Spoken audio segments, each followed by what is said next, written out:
we guide you through how to remove someone from a channel in Slack.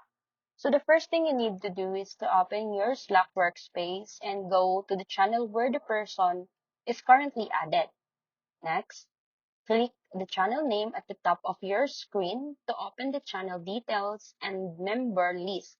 After that, find the person you want to remove from the channel, click the three dots beside their name, then select Remove from the channel. If you're using Slack on mobile, open the channel, tap the channel name, go to Members, select the user, and choose the Remove option. Keep in mind that you need the right permissions, especially in private channels or company-managed workspaces. Once removed, the user will no longer receive messages or updates from that specific channel unless they are added back again. And that's it. You've successfully removed someone from a Slack channel in just a few simple steps.